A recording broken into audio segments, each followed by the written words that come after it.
Колеги, и официјално добра вечер на сите. Добро дојдовте на четвртото одбележување на Светскиот ден на логиката во нашата земја. А, Пред да почнеме нели со најавениот настана, дозволете неколку збора воопшто за овој ден, како и неколку збора за нашиот вечерашен гостин. А, Овој ден е востановен 2019 година од УНЕСКО, нели, од Меѓународниот совет за филозофија и хуманистички науки. Одбран е 14 јануари, затоа што е поврзан нели со две големи имиња на современата логичка мисла, Тарски, Алфред Тарски и Курт Гедел. Нели првиот е роден 1901 година, вториот Курт Гедел умира во 1978 година. Како што реков, ова е четврто одбележување кај нас, значи започнавме во 2022 година. Да се подсетиме на досегашните учесници, тоа беа Анета Марковска-Чубриновска првата година, нели, од Нов Зеланд, наша поранешна асистентка на филозофскиот факултет. Наредната година од Белград беше Радмил Евановиќ Козловски, а минатата година колегата Данко Илич, кој што нели наш колега кој што работи генерално во Франција, нели во повеќе други европски институти. За значењето нема да зборувам, нели, сите што сме тука ни е јасно зашто е таа значајна. Би сакал, нели, неколку збора, нели, да го представам и нашиот вечерашен, односно денешен гостин, колегата Максим Никифоровски.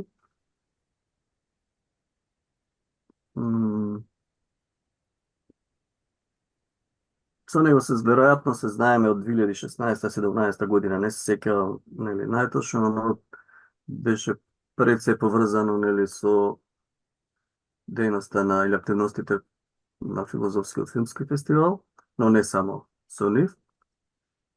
И подоцна, нели, во најавата гледам дека тоа има се уште врска, нели, односно неговите интереси кон филмската уметност. Максим, значи, завршува додипломски студии на филозофскиот факултет во Скопје 2017 година со тема Вистината во некласичните системи на логиката, додека 2020 година на Универзитетот во Минхен во Германија завршува нели магистарски студии по логика, филозофија на наука со тема објаснување, разбирање и психијатрија. Освен ова, како што реков, има искуство в подрачјето на филмската индустрија и филмската уметност. Првото работи извесен период во Филмскиот фонд Креативна Европа на Европската комисија, во однос на филмската уметност. Последниве години, нели, не само последниве години, извесен период цело, нели, како автор на сценарија, режија, продукција на повеќе краткометражни документарни филмови. И освен тоа, нели, работи и како самостоен истражувач. Вечерашна тема е наука без логика, нужност или веројатност, темата со која што, нели, Максим која што ќе зборува. И јас тука ќе запрам, мислам дека не би требало, веќе не е до мене да отворам што се ќе се зборува, бидејќи тоа непосредно сега ќе го сите слушнеме. Би посакувам уште еднаш убав настан пред се, нели, да уживаме во излагањето на Максима, подоцна, нели, да се вклучиме во една плодотворна академска дискусија. Повели, Максим. Фала ти, Липчо, за представувањето. Фала ви на сите што издвоивте време да присуствувате на ова предавање и фала пред се и до Липчо и до професор Димишковска за поканата. Јас пред да почнам, само извини, Липчо, морам да прашам каде е тој паспорт, зашто добивам постојано пораки, многу луѓе не може да се приклучат, а не може да го најдат. Ми кажа дека е веќе ставен таму. Ама на чиј профил? На филозофско друштво или на настанот или каде? Под настанот. Значи да влезат во настанот и таму некаде е паспортот. Да. Ама ќе ти го пратам сега тебе на Viber, сега нели со овие работи се занимаваме, извинете останатите. Е, па ти препрати го таму Важи. кај што треба. Само момент да го најдем уште еднаш. Ам, Како што реков, уште еднаш фала ви на сите што се приклучивте, а сега ќе ја одберам и а, ќе ја презентирам и мојата презентација, само да ми даде потврда дека може да ја видите. Да, да, во ред. Па добро.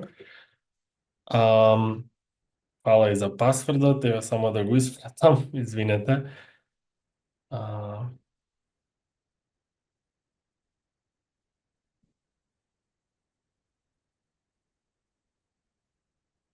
добро. Значи, ако се слушаме и гледаме, мислам дека е технички се во ред. Јас денеска, како што најави Лјупчо, ќе зборувам за а, општо за логиката, бидејќи нели го означуваме светскиот ден на логиката. Мене логиката ми беше прва дисциплина со која почнав посериозно да се занимавам, тоа беше уште од кога бев на додипломските студии. И секако како што име представи Лјупчо, тоа продолжи и прерасна во многу нешта и отиде во многу различни правци.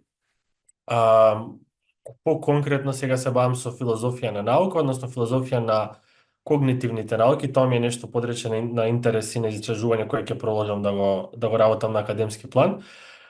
Но логиката секогаш ми беше некаков сопатник, со што и да се бавам, логиката е секогаш тука. Мислам, таа е наистина добар добра помош, а и добар алат за што и да се бави човек со каква било академска или умствена дејност.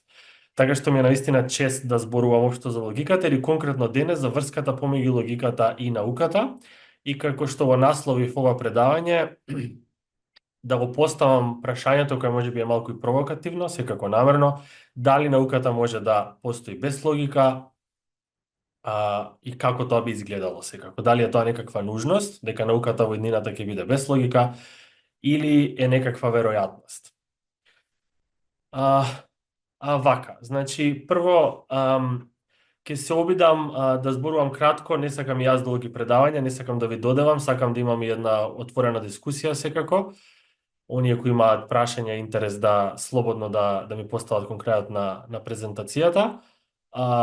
И ќе се обидам нивото на она што ќе го представам да биде отворено и за оние кои немаат филозофска позадина, бидејќи како што гледам не ги препознавам сите имиња, претпоставувам не се некои колеги и колешки, секако оние кои се колеги и колешки филозофи, мислам дека ќе им биде едно и подсетување, освежување и се надевам нешто ново ќе дознаат.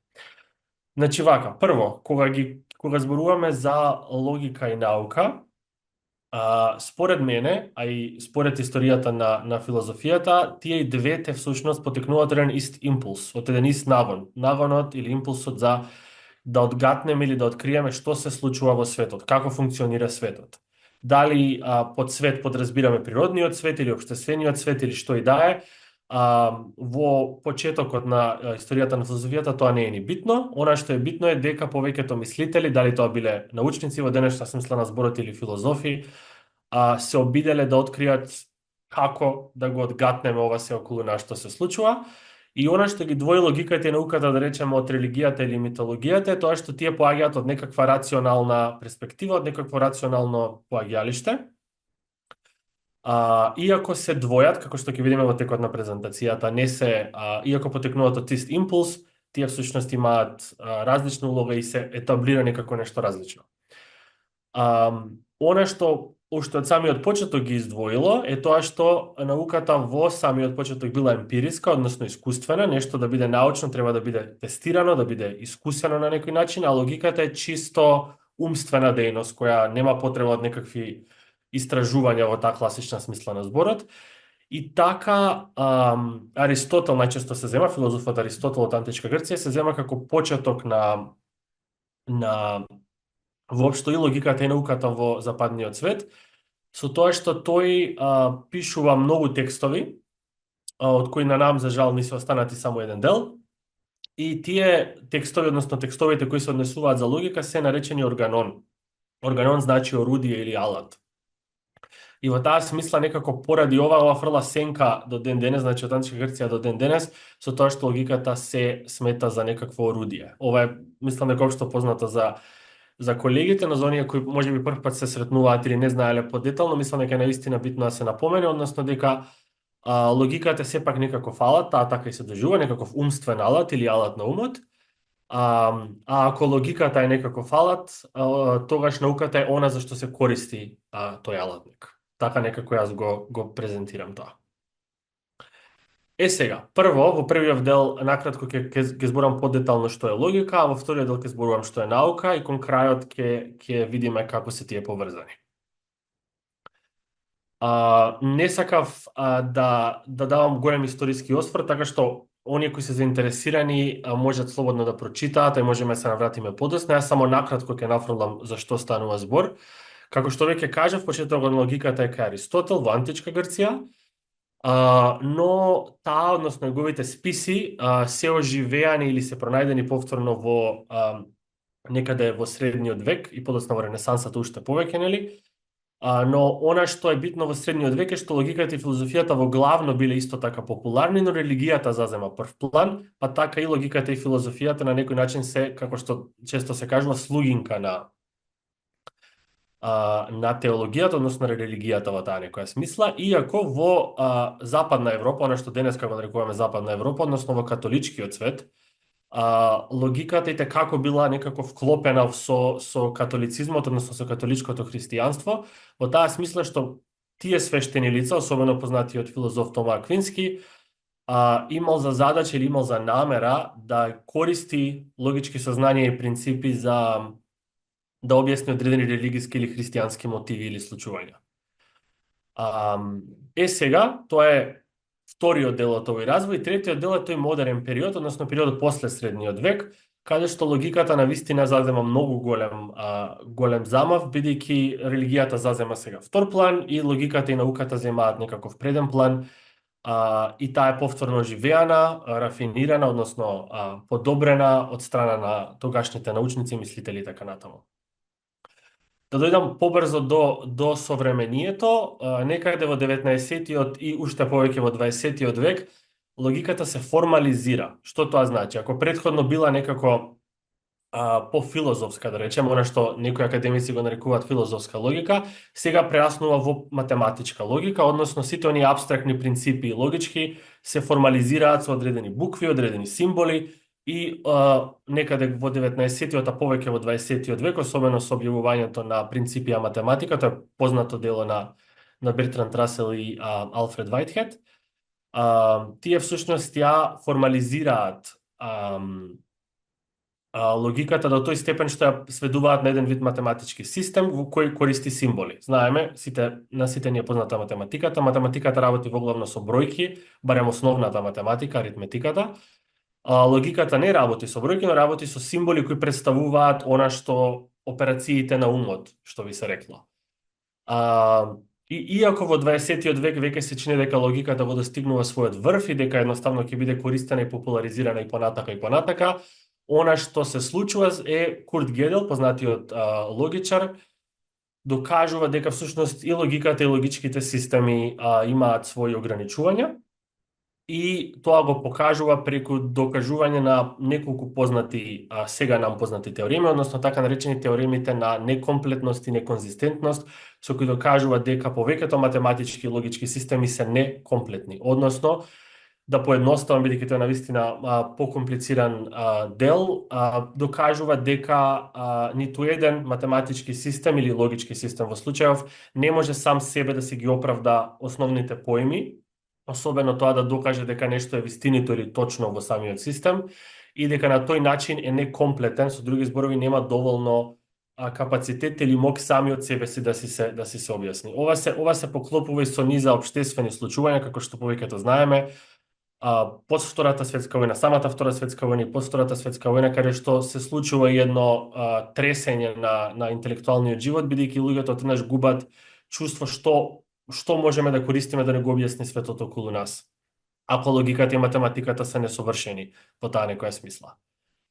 Да го сумирам овој дел, логиката во суштина потекнува од нашиот процес за размислување. Значи, ние размислуваме, она што логиката се бави е изведување заклучоци, значи не само какво било размислување, ние можеме и да фантазираме, можеме да размислуваме и погрешни нешта, можеме да размислуваме и рационално и нелогички, но кога изведуваме некакви заклучоци, кога размислуваме да дојдеме до одреден заклучок, тоа е всушност логика.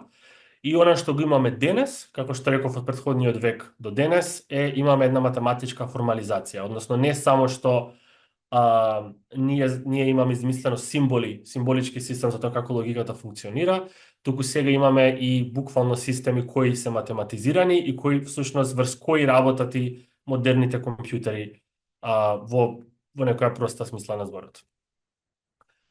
Ова е најпознатиот логички заклучок, чисто за оние кои не се запознаени, уште од античка Грција сите луѓе се смртни, Сократ е човек, Сократ е смртен. Значи, овде функционираат неколку основни логички принципи пред кои можеме да заклучиме дека, не знам, еден човек е смртен врз основа на тоа што знаеме на општа вистина.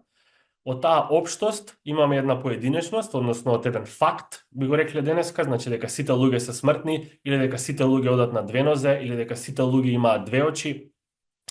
И постојако ќе дознаеме дека одреден човек е исто така дел од овој род, односно од родот на луѓе, тогаш можеме да заклучиме дека таа општа вистина исто така важи за тој поединец. Значи, ова е нешто што се нарекува силогизам или одреден тип на дедукција. Нема да ги потенцирам многу тие детали, но ова е она Аристотелова логика која всушност е била популарна уште од антиката па и до денес, макар што ќе видиме кога ќе зборувам за науката дека и ова не е така земено здраво да готово како што може наведом изгледа. Она што го имаме како продукт денеска е така наречената класична логика. Класичната логика е онаа логика, како што реков, што потекнува од антиката, и таа е доста развиена и има доста своји слоеви, но она што јас го издвоив денеска да го потенцирам е трите закони на мислата, некогаш така се нарекуваат, односно потекнуваат исто така од Аристотел, кои денеска се формализирани. Тоа се законот за идентитет, законот за непротивречност или неконтрадикторност, и законот за исклучениот трет. Што тоа значи? Тоа значи дека кога размислуваме за нешто, основните логички принципи на мислата се следниве. Кога дискутираме одреден концепт, мора тој концепт да е токму тој концепт. Односно, тоа просто искажено е А мора да е А. Една мачка мора да е мачка и не може да биде ништо друго. Ова може да звучи многу очигледно и глупаво на некому да му звучи, но во суштина ова означува нешто многу основно во законитостите на она како дискутираме, како размислуваме за тоа околу нас. Замислете да водите некаква дискусија со некого и одеднаш зборувате, не знам, за мачка, а тој или таа мислат дека зборувате за куче. Одеднаш апсолутно дискусијата нема да има никаков логички след. Така што во логиката е многу битно се да биде дефинирано и да се знае кој поим што означува. Понатаму законот на непротивречност значи дека нешто не може да биде истовремено вистиното и невистиното, односно една врата, да речеме, не може истовремено да биде затворена и отворена. Така исто така е многу очигледно, бидејќи како што знаеме, нам во секојдневниот живот ги користиме принципи подсвесно, односно знаеме дека секако дека не може една врата истовремено да биде отворена и затворена, не може во две состојби да се наоѓа едно нешто. И конечно, третиот дел, односно третиот закон е законот за исклучениот трет. Тоа значи дека еден исказ, едно нешто што го тврдеме, например дека Сократ е човек или дека јас имам две раце и две нозе, може да биде или вистина или лага. И ова е нешто, овие се три закони кои се како столбови на модерната класична, односно класичната логика и како и на модерната логика. Сега зошто ова се го потенцирам?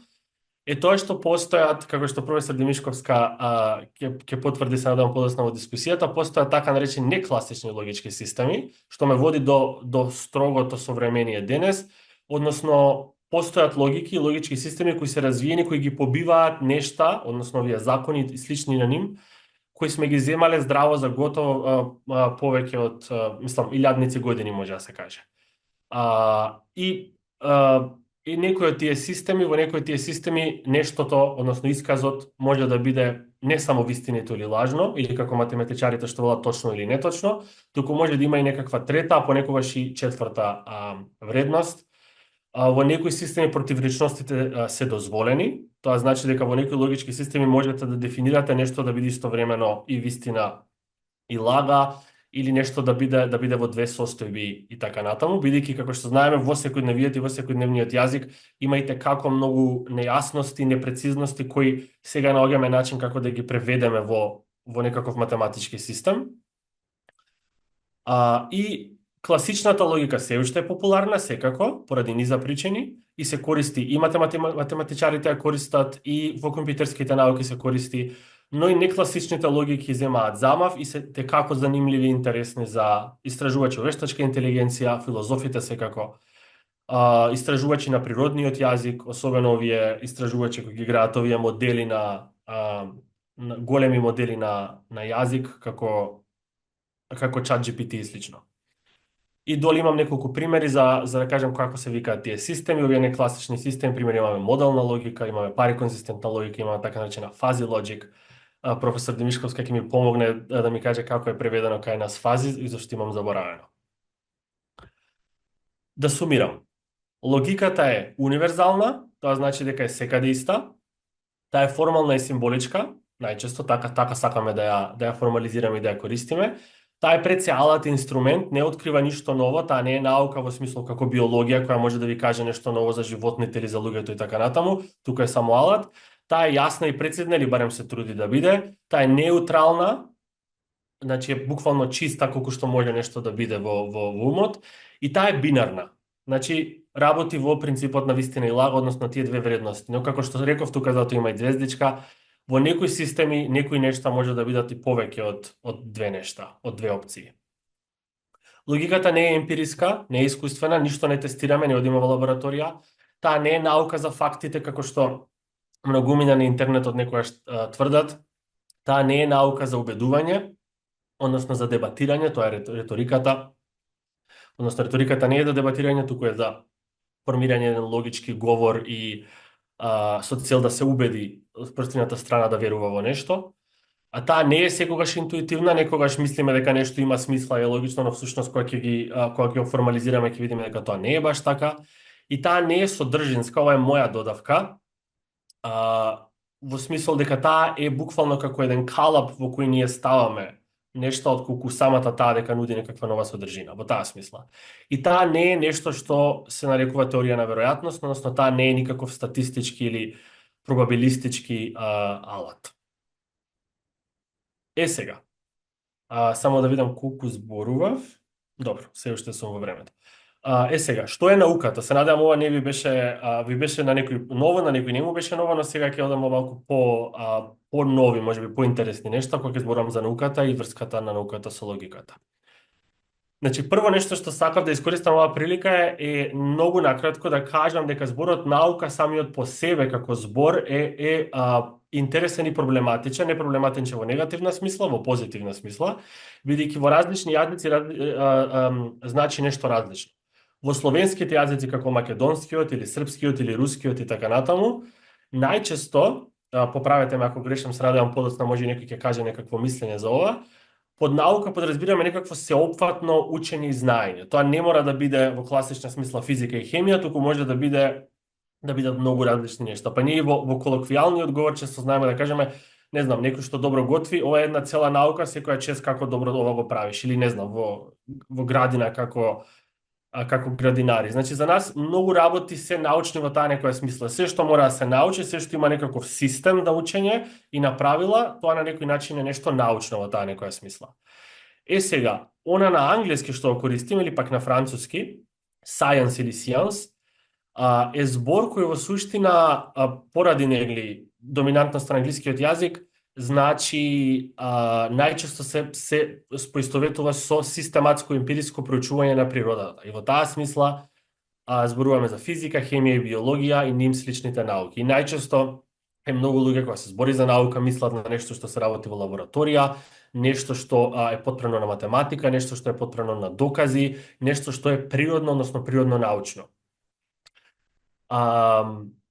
Во Германија, да речеме, Wissenschaft, зборот Wissenschaft пак значи дека нешто занаетско. Сепак е систематско, но го има еден практичен елемент во самата дефиниција, што може би ја нема кај нас или во англискиот science. И јас чисто го издвоив јапонскиот збор кој може тука да го видите, односно кагаку.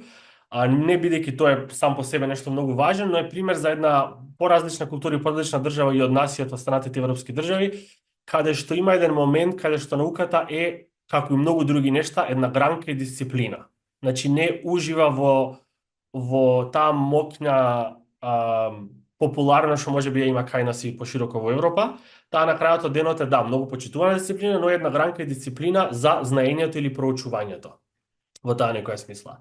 Филозофите, дисциплината за знаењето би ја нарекли епистемиологија. Епистемиологија е науката за знаење, како доаѓаме до знаење, како градиме системи на знаење. Така што кај нас има, односно пошироко во Европа има некои нијансирања кои можеби таму ги нема. Чисто сакав да отворам една перспектива во која ќе видите дека не е еднолично и не е монолитно значењето на зборот наука. Ни најмалку. Науката има слични корени како логиката, само накратко, зборот епистеме е зборот кој го користеле грците и особено Аристотел, а епистеме значи некакво знаење, но ние денеска тоа го подразбираме како некакво систематско проучување или знаење. Значи не е какво било знаење, туку е знаење кое може да се вклопи, да се представи во некаков систем и кое следи одредени правила и принципи. Сега, едно прашање. Односно е прашање една размисла која ќе ја отворам. А тоа е каква е разликата помеѓу науката и магијата? Значи не магија во некаква научна фантастична смисла, туку во баш практична смисла. Оние кои знаат историјата на науката знаат дека всушност предвесник или првото нешто што било пред науката било нешто што се нарекувало магија и ќе ви објаснам зашто станува збор. Значи ова е една слика во која на пример гледаме еден ритуал кој се случува во некакво премордијално општество. И тука гледаме секако дека овие луѓе следат некакви принципи, некакви правила и очекуваат да добијат нешто, односно нешто да излезе бидејќи тоа ги следат тие правила. Значи некаква акција и реакција со други зборови.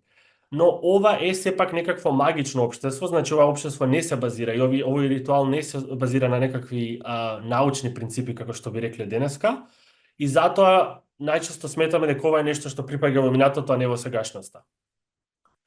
Кога зборуваме за наука денес, посоодветна би била оваа слика,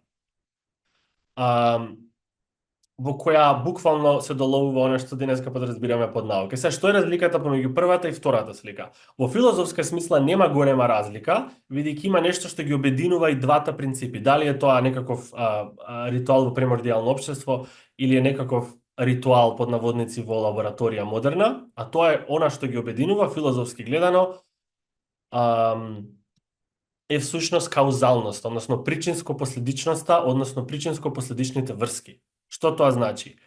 И луѓето, нашите предци кои немале пристап до науката како денес, и тие го имале еден филозофски импулс, едно чувство дека кога нешто ќе направат, нешто друго може да излезе, односно дека при секоја акција има некаква реакција, односно при секоја причина има некаква последица. Кога ќе ја бутнам топката билјард, како што има некакви модели на размислување, другите топки на билјар ги убива. Или кога ќе бутнам една парче домино, ги бута останатите и така натаму. Тоа е таа слика, чисто да ви долам визуелно зашто станува збор кога зборуваме за причинско-последичност. Така што очигледно е дека различни општества, различни култури помалку развиени од денешните, сепак од истиот мотив биле водени, во таа смисла магијата е пред науката. Значи повторно магија во таа некоја по-стручна смисла. И во таа смисла науката секогаш има една искуствена димензија и секогаш има една причинско-последична димензија. За разлика од логиката, која реков не е содржинска и функционира на поинаков начин. Сега, овој човек тука, на некој може би е познат, е филозофот Френсис Бејкон, филозоф и политичар, кој пишува дело кој се нарекува Нов органон, кој е како одговор на Аристотеловиот органон, како што ви реков, првите логички списи се органон или орудие. А Френсис Бејкон вели, јас сега ќе напишам нов орган, односно ќе измислам нов алат. И тоа го вели кога ја измислува, односно не ја измислува, туку ја обелоденува, би рекол, ја представува пред научната јавност идејата за индукцијата. Значи, индукцијата е поразлична од Аристотеловата дедуктивна, така наречена дедуктивна логика, бидејќи индукцијата функционира малку поинаков начин. Ова е еден многу прост пример кој секогаш го давам кога зборувам за индукција. Чисто да направам разликата тоа ни претходниот пример, кај што беше од општо да заклучам нешто поединечно, овде од поединечно доаѓам до некаква општа вистина или факт. Например, кога имав 8 години имав алергиска реакција на пеницилин, потоа уште еднаш ми се случува да имам алергиска реакција на пеницилин, односно кога да речеме 10 години подоцна, па не знам, кога сум бил хоспитализиран во болница, повторно сум имал алергиска реакција на пеницилин, значи можеме да заклучиме дека јас или пациентот X е алергичен на пеницилин. Зошто давам пример со пеницилин или нешто што е од доменот на медицината, е тоа затоа што индукцијата и како е всушност во сршта на она што се нарекува наука. За разлика од класичната логика која е сватена повеќе дедуктивно. Науката сака да открие нешто ново, да востанови некаква нова вистина. И затоа мора да дојде од поединечни инстанции за да дојде до некаква општа вистина. А кај класичната логика ние почнуваме од некаков општо познаечки факт, како на пример дека сите луѓе се смртни или дека сите луѓе имаат две нозе и така натаму. Овдека почнуваме од нешто поединечно за кое не знаеме многу и кога ќе агрегираме едно множество на тие поединечности, добиваме еден поголем заклучок. И тоа е всушност индукција, која е вид на логичко заклучување, но во оваа смисла индукцијата е поблиско до науката и може да се каже дека науката во голема мера функционира индуктивно. Ако тоа има вака смисла после ова се што го кажав. Сега. Се ова добро звучи и интересно, но се појавува Дейвид Хјум, кој го потенцира проблемот на индукцијата. Што вели Дейвид Хјум? Вели дека во ред индукцијата е одлична, открива, обелоденува нови вистини и може да дојдеме до нови факти, до она што подоцна ќе се нарече нели факт, но како ние всушност можеме да знаеме, ова е еден така малку побанален пример, но во суштина е доста интересен за сите научни истражувања, односно како знаеме дека сонцето ќе изгрее утре. Значи да, јас се будам еден ден, се будам втор ден, трет ден, четврт ден, секое утро сонцето изгрева и секоја вечер сонцето заоѓа и јас заклучувам дека најверојатно и утре сонцето ќе загрее, ќе изгрее и ќе зајде. Сега како тоа ние го знаеме? Така функционира индукцијата, тоа е сосема во ред, но проблемот е што ние не можеме со сигурност да кажеме дека дефинитивно 100% да се изразам со тие изрази, ќе знаеме дека и утре ќе изгрее сонцето. Одговорот на Хјум е дека тоа го знаеме поради обичај и навика. Значи, по навика и по обичај ние знаеме зошто и како реалноста ќе се одвива. Така функционира и науката, значи да ја развијам оваа идеја понатака. Така функционира науката во смисол дека сите оние научни сознанија и факти кои ги земаме здраво за готово и некогаш ги браниме доста темпераментно, во некакви дебати и дискусии, всушност се несигурни. Во филозофска смисла гледаме дека никој не може со сигурност да ви каже дека светот како што го знаеме денес ќе продолжи да биде таков како што го знаеме и утре.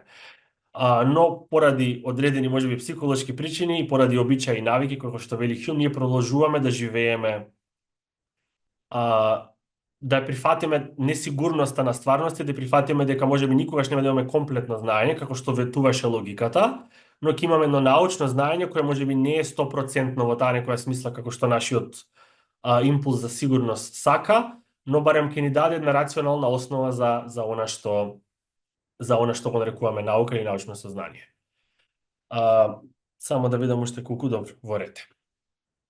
Сакам сега да ја проложам оваа дискусија и да го представам концептот на така наречени црни лебеди, кои го знаат можеби оние кои се бават со економија, претпоставам дека веќе е популаризирани помеѓу филозофите. Концептот на црни лебеди мене лично ми е доста сличен со проблемот на индукција, но е поилустративен и можеби подобро да долови суштината на она што ви го објаснувам денес. Што значи некој настан или некое големо случување или некое научно откритие да биде црн лебед? Како што повеќето предпоставувате, кога ќе помислите на лебед, значи на она животно кое го нарекуваме лебед, помислуваме на ова животно тука на сликата.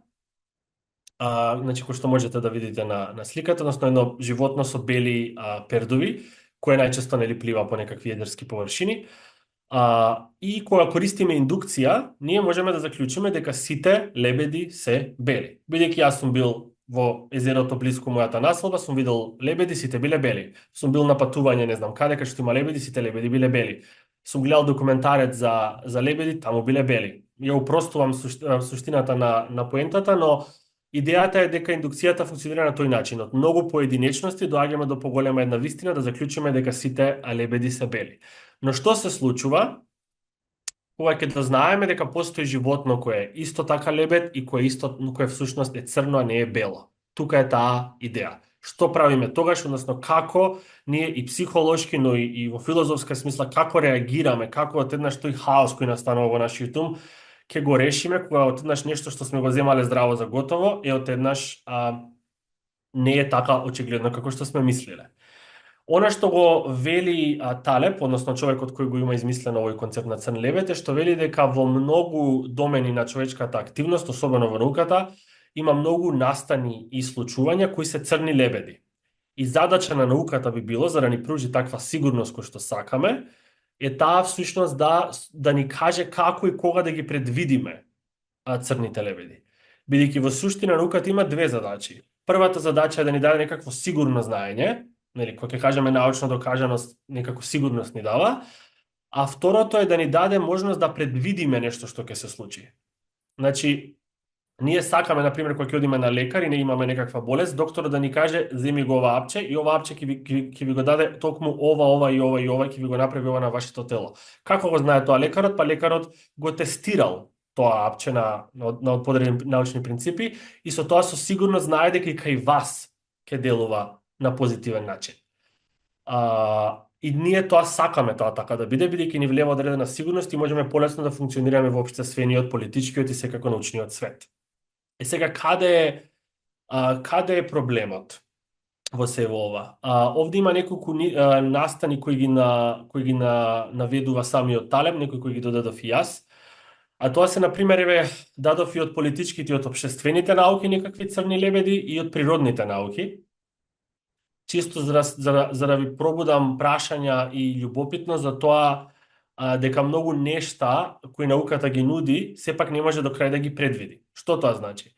Многу економисти, економијата е една од модерните науки, тврдат дека можат целосно да го разберат финансискиот систем, дека знаат како функционира пазарната економија и така натаму, но сепак кога се случи финансиската криза во 2008 година, многумина луѓе беа како вџашени како сега одеднаш се случи оваа криза. Слично во политичките науки, излегувањето на Велика Британија од Европската Унија, или да речеме распадот на Југославија, поранешната држава на наши простори, како тие нешта, дали тие нешта биле предвидени со научна методологија? Ако тие политички научници или социолози или што и да се, дали имаат они доволно капацитет и доволно алат да предвидат, бидејќи затоа и тие ги величиме како научници, треба да ни кажат што ќе се случи. Но како што гледаме во овие неколку примери, тие црни лебеди, односно такви настани се случиле каде што всушност целата наука е доведена во прашање колку е таа мокна ако не ги предвидела основните проблеми кои се појавуваат. Во природните науки, откривањето на пеницилинот, односно дејствата на пеницилинот, е многу интересно. Александар Флеминг всушност го открива нешто денеска го нарекуваме антибиотик, односно дека пеницилинот има антибактериски својства и тоа е сосема случајно. И тоа е своевиден црн лебед. Зошто ова е интересно? Бидејќи ако одите во денешна академска институција на одреден универзитет или истражувачки центар, каде што се создава наука, каква и да е таа наука, ве обучуваат и ви кажуваат дека вашето научно истражување мора да се гради врз основа на нешто што досега претходно било докажано и покажано, па вие можете некако ваш слој да напластите врз тоа што било пред вас. Но што се случува кога никој ниту му рекол на Александар Флеминг да бара да го открие антибиотикот или да провери дали има антибактериски својства, а тој случајно открива и еднаш прави револуција во медицината и во биологијата. Тоа е нешто што е црн лебед. Геделовите теореми кои претходно ги спомнав за некомплетноста на математиката исто така даваат еден голем удар на математиката која до ден денес се смета за нешто толку цврсто и толку солидно што никој не може да го сруши. Така може математиката нас да ни открие, да ни помогне, што никој не се сомнeva во незината мок. Но еве Гедел покажува дека математиката самата не е совршена. Тоа не значи дека треба математиката да се отфрли, или економијата, или политичките науки, но дека очигледно треба некакво ревидирање, дека науката не е семокна. Тоа е идејата. И овде би заокружил со одредени природни појави, како например ковид пандемијата, која исто така кога се случи како многумина експерти и научници како да не знаеа како одеднаш се случи таа пандемија. Доколку науката може да предвиди што ќе се случи утре, проблемот на Хјум, тогаш би требало да има моќ, таа некоја идеализирана слика за наука, тогаш би требало да има моќ и да одреди и да открие кога ќе се случи земјотрес или поплава или пандемија, но како што гледаме често пати, дури неголемите научни умови не може да дојдат до сигурно сознание дека утре или задутре или на одреден датум нешто ќе се случи.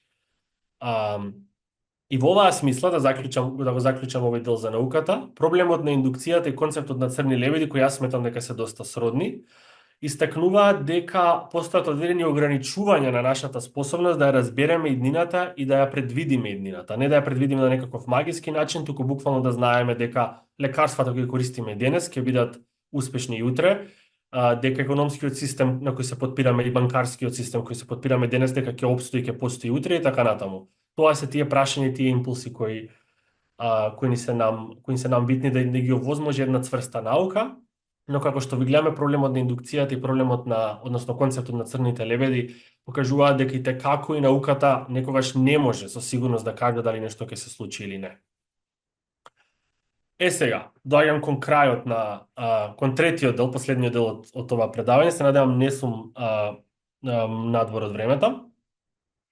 Тоа е главното прашање кое го начнав на почетокот, дали може науката тогаш да постои без логиката? Да видиме што тоа значи. Предпоставувам, оние кои се бават со научна работа, оние кои не се бават, горе-долу добивте впечаток што подразбираме под наука, дека наука е нешто што може да се тестира, наука е нешто што е емпириско верификувано, а не нешто што доаѓа од самиот ум. И во таа смисла научниците секој научно истражување почнува со хипотеза, односно некаков хипотетички исказ дека нешто би било вакво или онакво, и за да докажеме дали тоа нешто е на тој начин на кој што рекуваме, ние мораме да изведеме неколку експерименти или тестирања за да видиме дали е тоа навистина така. Кога науката би користела логика за создавање хипотези, тогаш сите хипотези и теориите кои излегуваат, кои се создаваат после хипотезите, би имале цврста логичка структура. Нам ни е многу полесно еден логички исказ да го тестираме, отколку нешто што нема апсолутно никаква логика. Полесно е да тестирам, да речеме, да го тестирам исказот утре ќе врне дожд, отколку исказот кој би бил дожд ќе врне, не знам, некаква нелогичка структура да би имало тој некој исказ.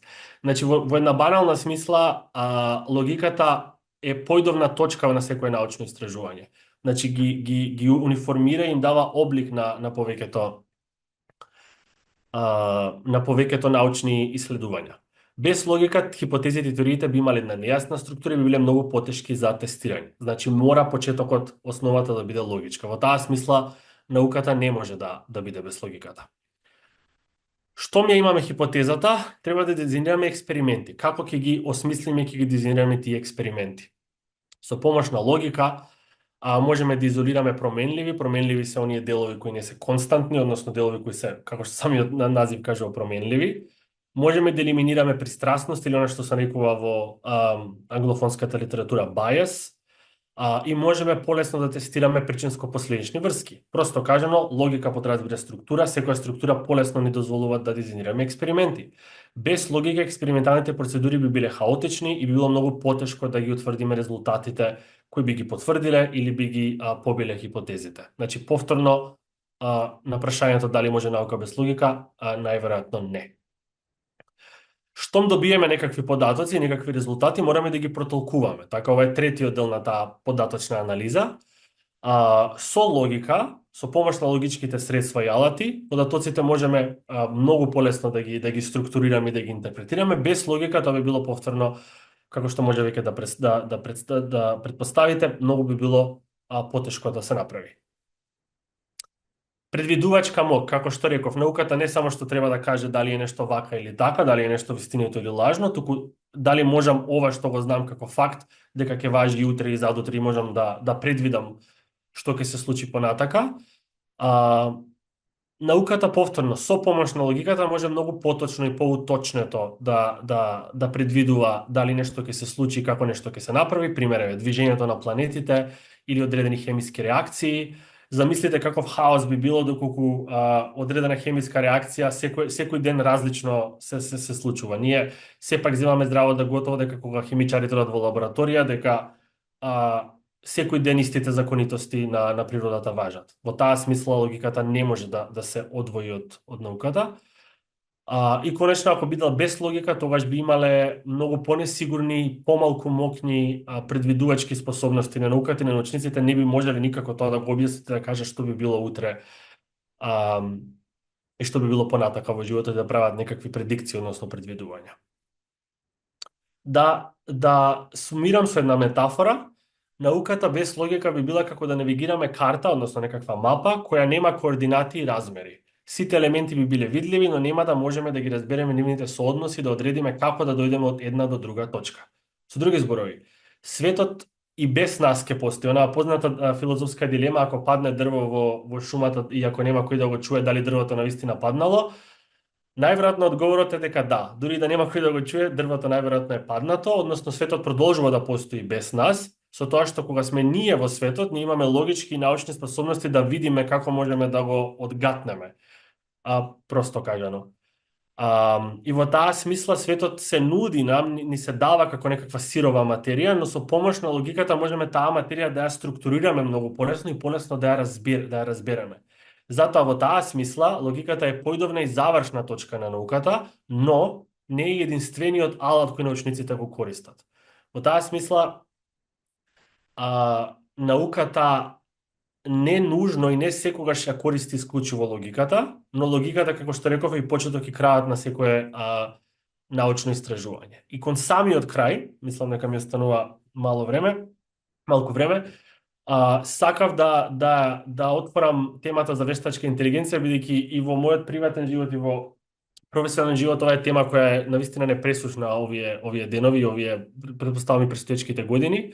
А тоа е всушност што се случува со вештачка интелигенција, каква е таа и во случајот на ова предавање, каква е врската на вештачката интелигенција со науката и логиката.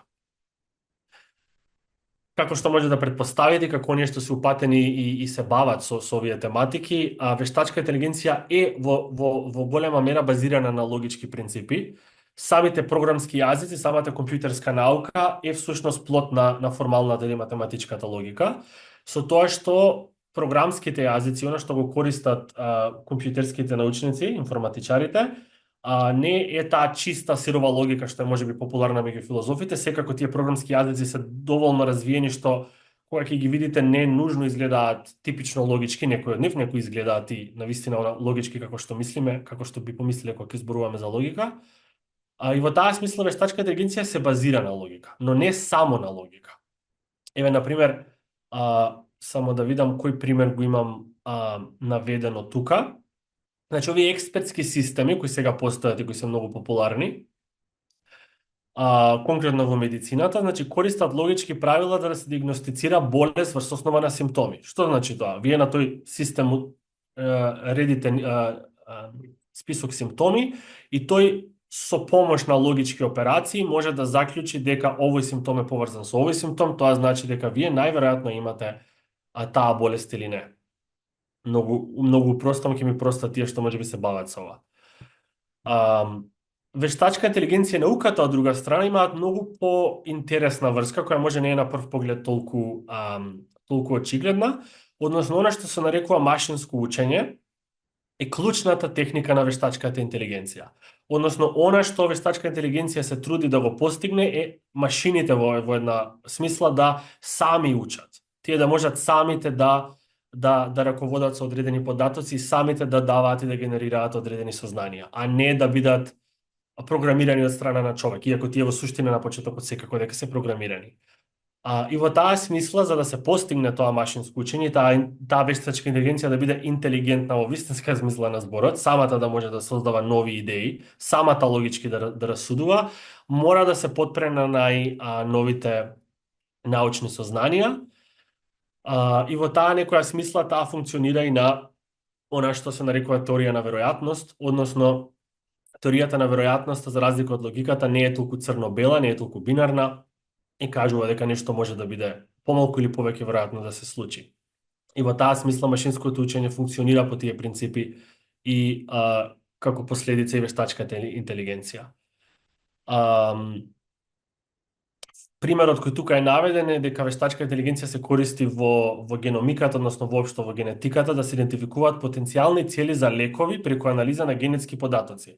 Значи, вие давате една голема база на податоци со многу генетски информации и сега наместо гола логичка операција каде што само ќе ги споредува тие информации, вештачка интелигенција е се повеќе возможна да не само да ги спореди податоците, да каже која е врската меѓу нив, тоа што го прави логиката, туку да создаде нешто ново. Да каже да, овде постои врска, тоа значи дека би можело да се создаде нов лек или ново сознание или што и да е.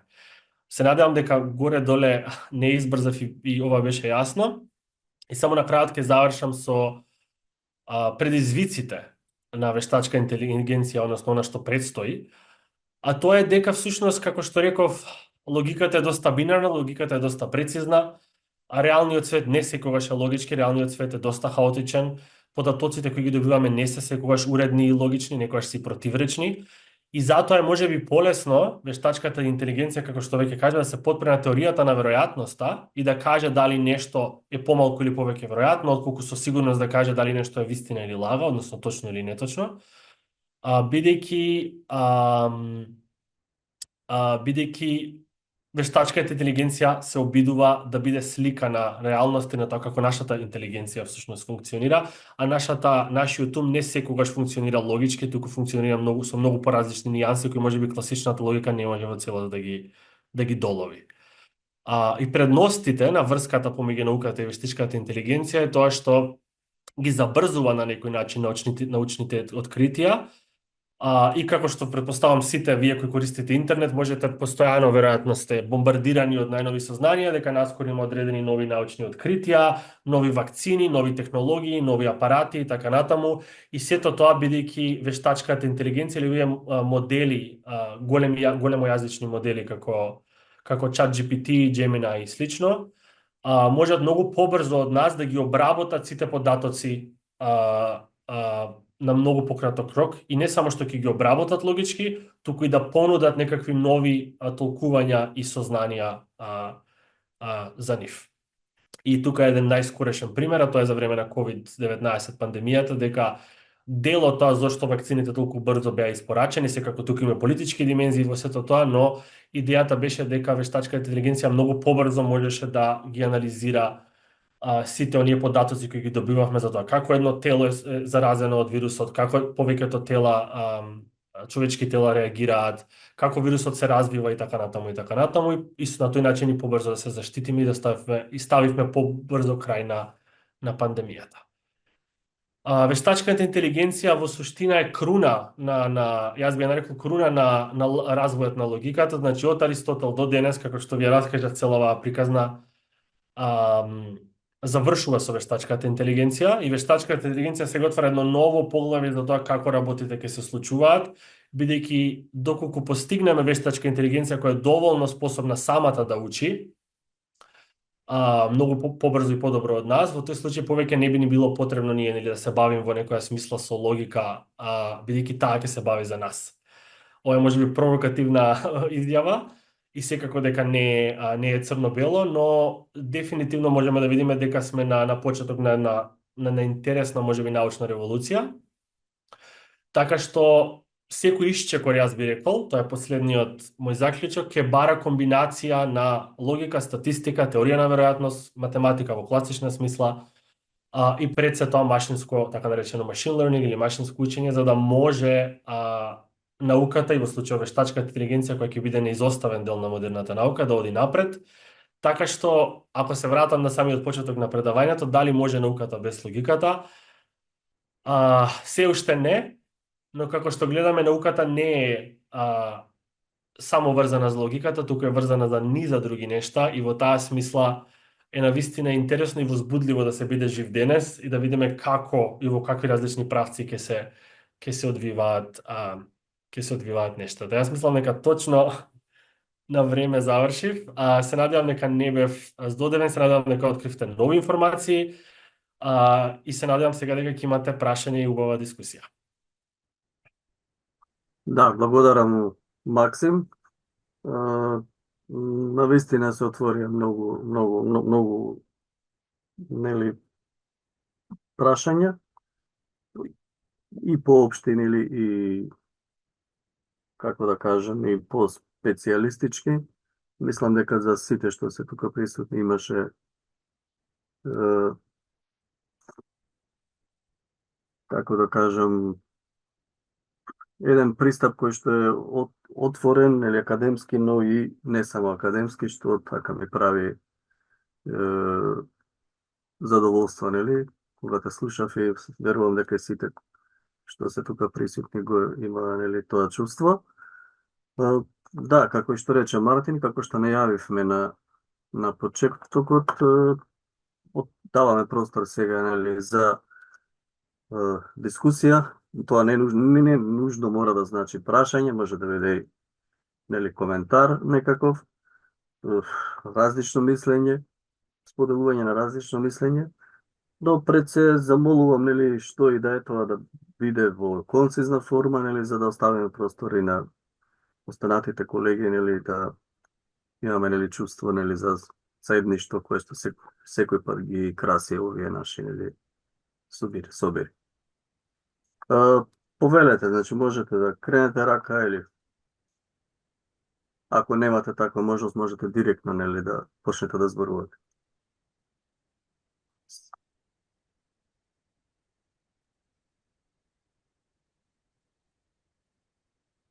Ме слушате? Да, повели Марко. Да, не е Марко, Петар Чурич, колега А, на Максим. Нема проблем. да, извини, не видов Не, добро. нема никаков проблем. Добро, значи, ајде ја ти го скршам ледот. Многу интересно предавање. Отвара многу прашања, еве јас особено ме заинтересира за општествените науки, црните лебеди во општествените науки. Имам едно прашање во однос на она што се нарекува диалектичка логика. Дали воопшто може да се припише одредена вредност на диалектичката логика, особено ако ја имаме во предвид, нели, ги имаме во предвид општествените науки. Таа е врзана тоест е фокусирана на променливоста на соодносите и од таа перспектива на некој начин може да дава по-јасно објаснување за самите случувања од она што може да го даде формалната логика, например. Дали прашањето ми е дали воопшто може да се постави, дали може да се даде валидност на она што се нарекува као диалектичка логика. Значи, ако во разговор... Како? Мислам, не знам како ќе трае, ќе биде целиот процес, дали само ќе кажеме сите прашања, пошто може некој друг има па да ги запишуваш или не знам како е праксата. Не, веднаш, Максим. Веднаш, Петар. Да. Нема Добро. Во ред, фала ти, Петар, што си уклучи и фала ти за прашањето. Значи, ако добро разбрав, прашањето е колку е релевантна класичната логика во општествените науки, колку може да продри, да донесе нови сознанија, или што беше, дали добро разбрав? Диалектичката логика, она што произлегува од Хегел и после од Маркс, теоријата на тезата, антитезата и синтезата, нели, надминување на противречностите, дали воопшто може да се формализира? Знам дека има обиди, но дали има некој ти или некој од другите учесници на овој Zoom call да имаат некој став, дали постои можност и дали треба да и се припише одредена валидност на таа диалектичка логика и заклучоците што излегуваат од неја. Дали таа може да биде објективна, so to say, дали може да биде бидат сите наши лични предрасуди исклучени од некој диалектичко логичко прасудување. Да, сега ми е појасно. Вака, прашањето е доста интересно, е доста широко, така што ќе се обидам да бидам краток. Во главно, конкретно обиди да се формализира таа Хегелова идеја или тој процес на теза, антитеза, синтеза и како и да беше, кој всушност не е Хегелов, но нели, да поедноставиме тој диалектички процес. Колку што знам има, не ми текнува конкретно сега имиња на истражувачи кои го имаат тоа направено, знам дека има. Тоа е првата работа. Втората работа е дека во главно науката, дали општествена или природна, функционира на некој начин на тој принцип, или тоа е идеалот, така да функционира. Нели, споредуваме две нешта, одредена теза и антитези, се обидуваме да ги надминеме противрочностите. И оној филозоф кој ми доаѓа на ум е Томас Кун, односно структурата на научните револуции, за оние кои се заинтересирани, тоа е неговото попознато дело и попопуларно, каде што зборува конкретно за тие противрочности, например, помеѓу Аристотел и Њутон, подосна помеѓу Њутон и Ајнштейн, кога зборува за физика, како тоа различни физичари имале различна концепција за физика, како подосна доаѓа некој кој ги нивелира тие противречности на некој начин. Тој не работи во традиција на Хегел и диалектичка логика во таа некоја класична смисла, ама на многу начини тоа подсетува на тоа. И многу мина прифаќаат дека науката и функционира на некој начин диалектички, можеби не како што Шелинг, Фихте или Хегел би сакале, но тоа е идејата. И конечно последниот аспект, да, идеалот е да се трнат пристрасностите, значи да бидеме што помалку пристрасни во тоа. И во политичка смисла, и во етичка смисла, и во научно-теоретска смисла, значи кога правиме научно истражување, тоа да биде чисто, умствено чисто, без одредени предрасуди и biases и пристрасности, но тоа не секогаш е возможно, тоа станува идеал кој не е во целост постигнат. Се надевам се горе-доле дека го одговорив прашањето. Во ред, благодариме. Дали некој друг по разбор?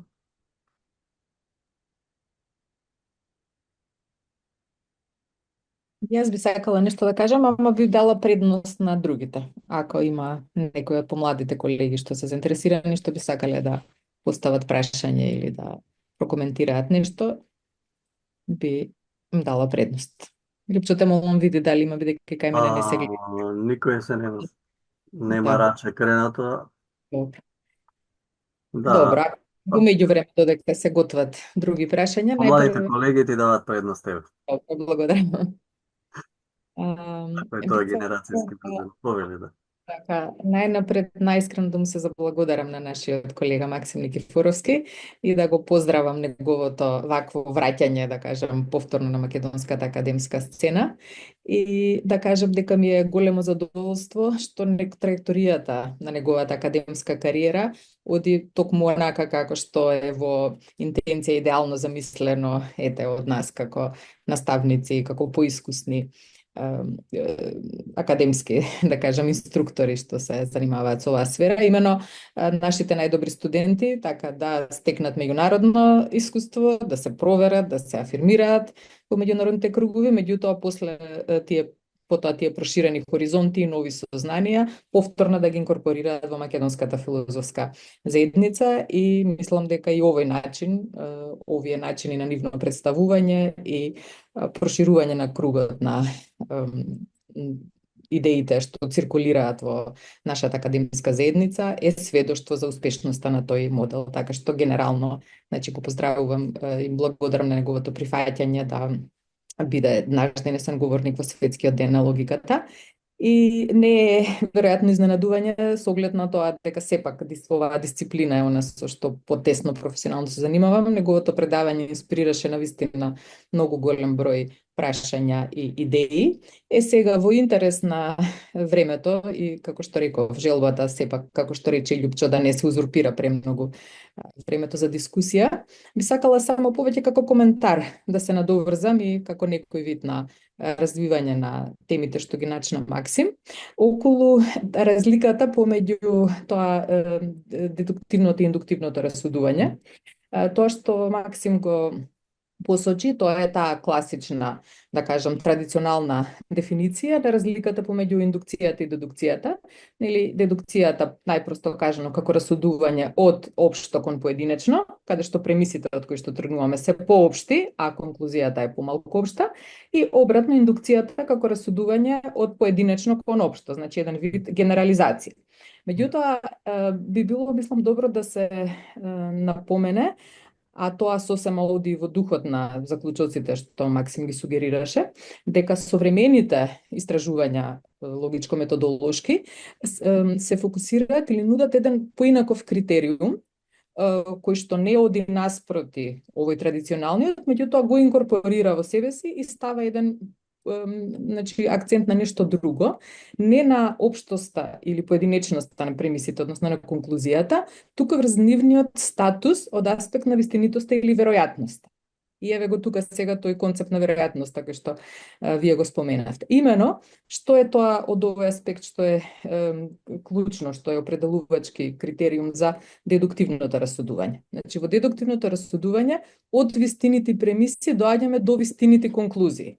И затоа дедуктивното расудување е парадигма за сигурноста. Значи, тоа е оној општ логички идеал кон кој што се стреми секој кој што сака да изведе сигурни заклучоци. Значи, поаѓа од премиси кои што ги префаќаме како вистините и со користење на логички формални образци на заклучување, доаѓаме до конклузии што можеме да ги признаеме како вистините. Меѓутоа, во индуктивното расудување, поаѓаме премисите се вистините. Така, сите премиси кои што еве и вие ги спомнате во вашите примери за лебедите, за алергиските реакции и така натаму, тие се вистините, меѓутоа конклузијата во индуктивниот заклучок е само веројатна од поголем степен на веројатност. Значи, индуктивното расудување никогаш не може да го постигне статусот на известност на конклузијата, кој што го карактеризира дедуктивното. Сега, поентата е токму поради тоа, дедуктивното расудување е сигурно, меѓутоа не го проширува нашето знаење. Како и во животот и во логиката не можете две добра да имате, така. Индукцијата, зашто е таа органонот на научното истражување? Затоа што индукцијата е единствениот метод кој што го имаме, кој што ги проширува нашите знаења. Значи, ни овозможува амплификација, генерализација од нашето знаење за дел од класата, да заклучиме за целата класа, и тоа е неопходно ако трагаме по општи сознани, ако трагаме по откривањето на закони. Меѓутоа, класичните индуктивисти, да речеме Бекон, Мил и други автори кои што се застапници, промотори на тој нов органон или органонот на науката, се обидувале да постигнат таа цел, индукцијата две добра да даде. Значи, и да биде метод кој што ќе ги проширува нашите знаења, меѓутоа ќе води до сигурни резултати слични како на дедукцијата. И затоа тие развивале одредени канони или модели или форми на индуктивното заклучување, кои што во интенција требале да бидат од сличен статус како фигурите на силогизмот на Аристотел, така? Па тука ги имаме Беконовите таблици на индукцијата, па тука ги имаме каноните на Миловите индуктивни методи, нели? Меѓутоа, тој обид за жал се покажа како неуспешен и денес веќе тој идеал, да кажам, напуштен, тој обид за индукцијата да се најдат некои такви модели што им ќе бидат индуктивни, им ќе дадат сигурни знаења, затоа индуктивната логика и теоријата на индукцијата природно се поврзуваат со логиката на веројатност. Токму поради тоа што концептот на веројатност е вклучен во дефиницијата и сите овие начини на расудување што поаѓаат од вистините премиси, меѓутоа кои што водат до заклучоци со поголем или помал степен на веројатност, во поширока смисла се вклучуваат во индуктивното расудување. Например, абдукцијата, така. Абдуктивното расудување, тоа е исто многу важно во науката, во медицината. И во таа смисла сакам да кажам дека некои дури автори зборуваат сега и за индуктивна логика, меѓутоа тука логика го потребуваме во една поширока смисла во зборот. Некакви формални модели кои што можат да ги представат тие шеми на индуктивното расудување, ама никогаш не можат да гарантираат дедуктивна известност, и ти вие тоа одлично го споменавте тука, поради тоа што проблемот на индукцијата така е суштински, е ненадменлив, така да се каже. Предпоставката дека природата делува по униформни закони е исто така една индуктивна генерализација која што е изведена од нашите минати искуства, а немаме ние некој априори увид во тоа или некој доказ дека тоа секогаш така ќе биде. И она со што би сакала да завршам овој коментар, односно на дополнување, да речеме, подкрепа на вашата перспектива, е една идеја што мене ми е доста, мислам, блиска и во нашата логичка традиција, на некој начин се застапува. Идејата дека кога зборуваме за логика и за наука, како што рековте вие, тоа се повеќе значни поими и дури ни во една традиција не се дефинираат на еднозначен начин, а камоли пак кога ги споредите традициите, би било, мислам дека е упатно да се разликува потесното и поширокото значење на поимот на логиката. Имено во потесно значење, денес, кој ќе кажеме логика, обично ја подразбираме оваа дедуктивна логика, така, која што е, нели, обично е формализирана и која што се карактеризира со тој највисок стандард на ригорозност, односно од вистините премиси даваме вистините и конклузии и користиме формално коректни образци. Меѓутоа, тоа е прилично тесно сваќање на логиката и ако се трудиме само до него, излегува дека се откажуваме од можноста за логичка обработка на огромен број ситуации, рековте вие, од природниот јазик, од секојдневното расудување, вештачката, општествената сфера, каде што има многу противречности, парадокси и така натаму. И токму поради тоа овие некласични системи што ги споменавте вие, нивната мотивацијата за нивно формирање е токму поради тоа да се најдат логички модели кои што ќе бидат пофлексибилни, можеби не толку стриктни и толку, да кажеме, идеално функционални како формалната логика, меѓутоа сепак ќе овозможат тие противречни, парадоксални, нестандардни ситуации во секојдневниот живот и во праксата, да се најдат некакви логички орудија, така да се каже, за нивен третман.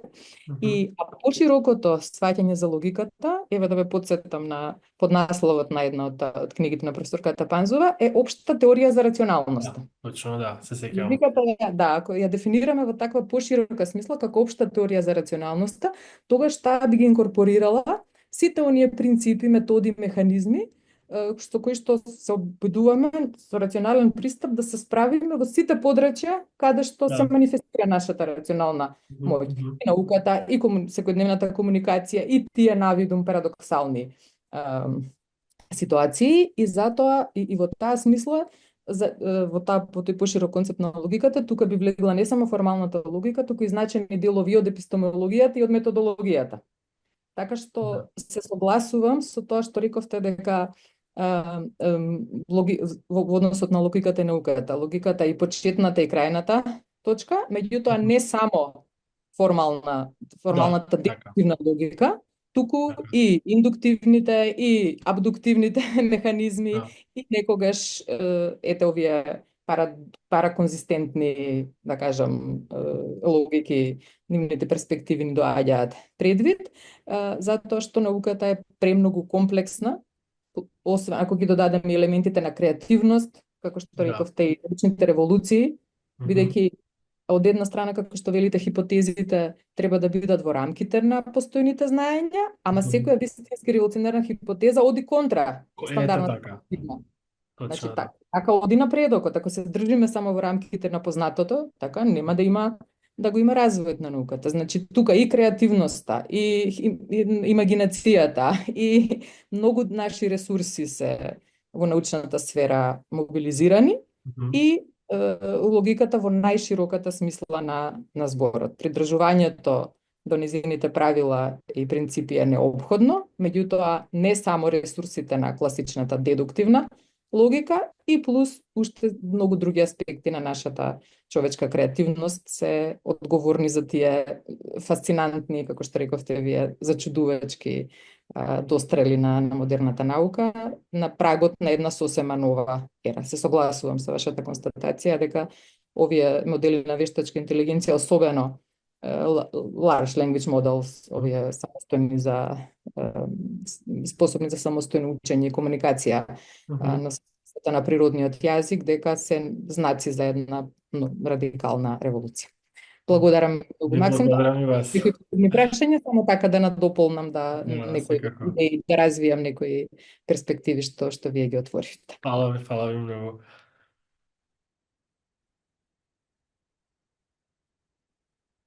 Има други коментари или прашања? Да, нема да го сметаме ова за упад во правилото, нели, на концизност и краткост, со оглед на тоа што, нели, имаше многу значајна ограда, која што се состоеше во тоа давање на предност, нели, кој што не искористија другите. Ама и време да се мобилизираат другите да се искористат, плюс и професионална професорска деформација, мислам дека заслужувам да биде Да. земена од прекор. Иземена од прекор, оправдана. Да. Дали имаме уште полја желба за дискутирање, особено е последната тема можеби заслужува тоа веројатно и посебен настан, нели, но на маргините на тоа можеби може да се, или доколку се има волја, желба и не сме гладни, нели, за храна од поинаков тип, да подискутираме и за тоа.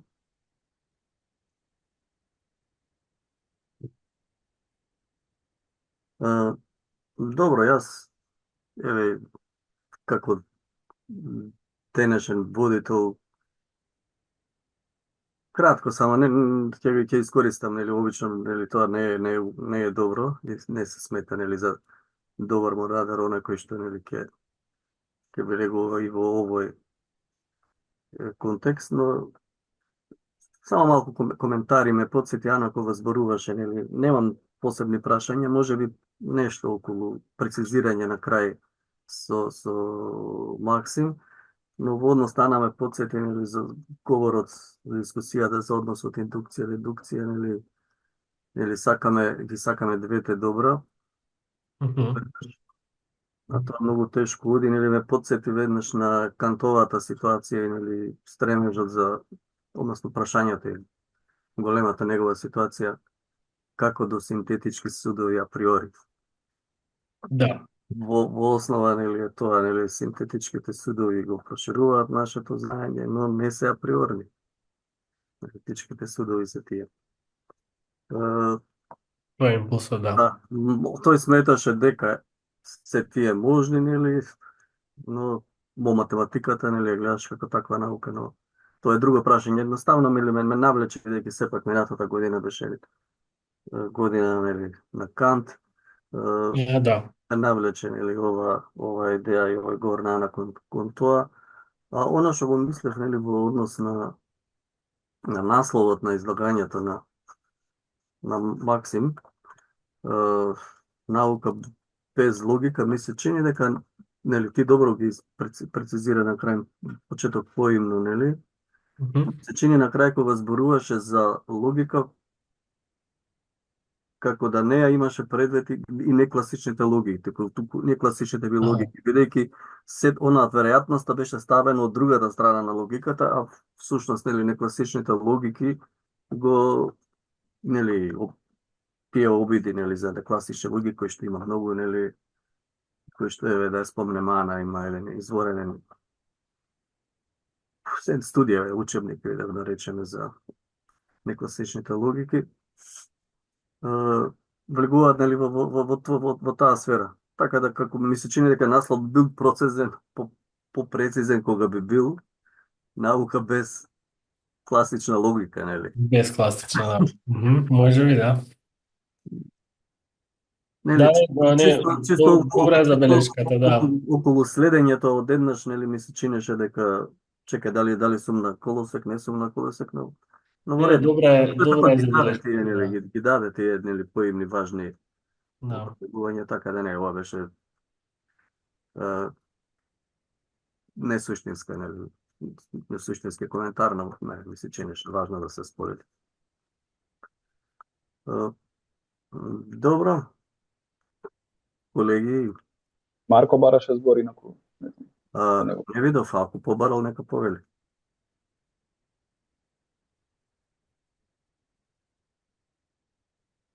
Мислиш тогаш кога реков Марко место Петар во тој момент? Не, му беше кренато рачето.